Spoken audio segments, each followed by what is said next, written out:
तर हे कोणाचं पीक आहे? हे कोणाचे शेंग तुमचे आहे का? बरं, परवडतं का दादा तुम्हाला हे?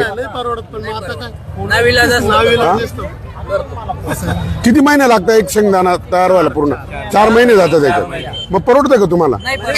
बरं, काय केलं पाहिजे सरकारकडनं? काय अपेक्षा आहे तुम्हाला? स्वामीनाथन आयोग मान्य केला झाला पाहिजे. म्हणजे उत्पादनाला जेवढा खर्च येतो त्याच्या 1.5 आपल्याला मिळाला पाहिजे. बरोबर ना? मग हे सरकार देत नाही, मग तुम्ही या सरकारलाच का निवडून देता? आता सरकारला का निवडून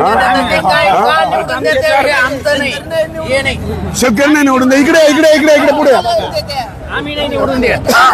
इकडे इकडे इकडे मला सांगा दादा, तुम्ही म्हणता तुम्ही निवडून देत नाही. ऐका, शेतकरी किती आहे या देशामध्ये?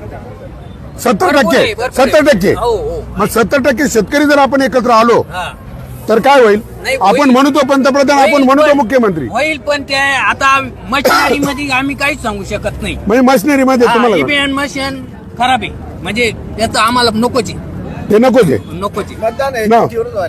चिठ्ठीवर आहे. मतदान व्हायला पाहिजे. व्हायला पाहिजे मतदान, त्यांनी यावे. म्हणजे ईव्हीएम मुळे हे सरकार निवडून येते. हे सरकार तुमच्या आवडीचं नाही का? नाही नाही एका सुरात सांगा, हे निवडून आलेलं सरकार तुमच्या आवडीचं नाही का? म्हणजे तुम्ही या सरकारला मतदान करेल नाहीये? नाही केलेलं मतदान केलेलं नाही.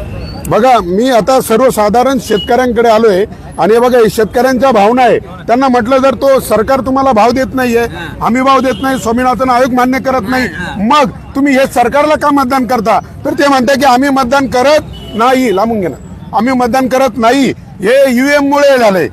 बरं, मग तुम्हाला काय वाटतं ईव्हीएम मध्ये काय घोटाळा होतोय? नाही, ते नाही आम्ही सांगू शकत. आम्ही सांगू शकत नाही. हा, ते नाही आम्ही सांगू हा, शकत. ईव्हीएम मध्ये काय घोटाळा होतं ती मशिनरी आहे. मशिनरी आहे, काय पण मग तुम्ही मतदान करत नाही. नाही करत. तुम्ही मतदान करत नाही तरी हेच लोक निवडून येतात. तेच लोक निवडून. हा तुमचा आरोप आहे.